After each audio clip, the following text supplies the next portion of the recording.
John, how are you today? Great. Great. Today we have our top 5 singles tips, and we'd like to share those with you. At number 5 on my list is run. Nothing more be said. That's my number 5 tip. Okay? Number 5 tip for me is run your opponent. Oh, wow. Wow, run your Kind of have opponent. the same thing in mind right there. And when we think about running your opponent, we find that, especially in singles, when you're running your opponent, typically it makes it a lot harder for them to hit the ball back over. When you hit it right to them, it's easier. They don't have to move to hit it. So we want to make them hit the ball in the ring. Cool. Okay, what's your 4th, John? All right. Down the line at the net. When you come to the net, you want to try to, if you get an opportunity to get in, you take your approach shot and swing it down the line.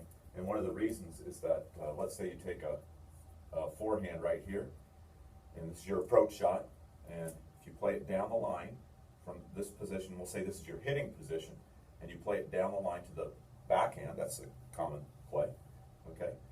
Your coverage from this shot, if you play it here, your opponent's strike will be probably around this area here. Their options would be go down the line, or they can go sharp angle cross court, and we consider the service box corner the extreme on that side. Okay, now we bisect the angle and we find out where your position should be on the court. Well, you're much closer to being in a good ready position if you're playing a down the line shot. If you bring that ball back cross court, you're gonna have to move all the way over to here. That's an extra step or two, and that could cost you in your ready positions. Super. We like to save steps. Makes tennis easier, doesn't it, John? Mm-hmm. Okay, my 4th top 5 singles tips is find a weakness in the warm-up. It's important that when you have the 5-minute warm-up that you try to make your opponent hit all the shots. Figure out, do they have a strong forehand or a strong backhand, or do they like to come to the net, or maybe they don't like a lot of overheads. They figure they don't want to hit overheads, so you can then know that in a match, I'm going to start lobbing the player. Okay, so this is real important to find a weakness and try to exploit it in singles play. Yeah, you can even drive the ball right at them during the warm-up to see which side they move to. Right. If they like forehands, they're going to move and hit a forehand, typically. Great point. Yeah. Okay, John, your 3rd? Number 3, cross court from the baseline. For the same reasons of bisecting the angle, you can see here's the center mark right here. If I play a ball to the corner, my opponent hitting it from back here, they're likely to play it back to here. This is the center of your baseline position. If you go back cross court, you don't even have to move. You can stay put right there. If you play that shot down the line, you'll have to shift. And anytime there's a shift in defense, there's less likelihood that you're going to win the point. My 3rd is also rally cross court. Wow. Why?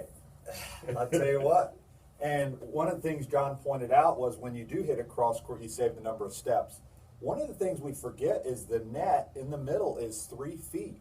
Out at the net post, it's 4. So you've got a lower net. I want a lower net so I can 3.5. 3.5. Sorry, net post 3.5. No, I'm 4 feet tall. Oh, gotcha. So as you're rallying, and the other factor is when you hit it cross court, if you aim cross court and miss it late, it's still in. Think about it. If you aim down the line and you miss it late, it's out. One last thing when you're hitting cross court is when you're playing tennis, it's a natural rotation to turn your body and hit it that way. Tends to be easier to do that. Yeah. 78 feet long is the court. In singles, going cross court, it's 82.5 feet. So you got 4.5 extra feet to hit into, if my calculations are correct. All right. Sounds like they are. All right. Number 2, hit to the weak side.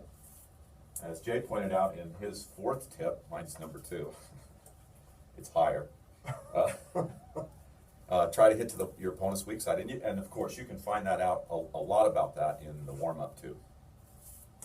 Okay, my 2nd one is rally. And a lot of times in singles, we try to win. And the object, I think, we play better when we just try to slow it down and stay in a rally and make our opponent miss. Oh, yeah. Number one for me is serve variety. If you are serving well, that's usually how your game can go. It certainly is for me. And I don't have to hit the ball hard, it's just trying to mix it up.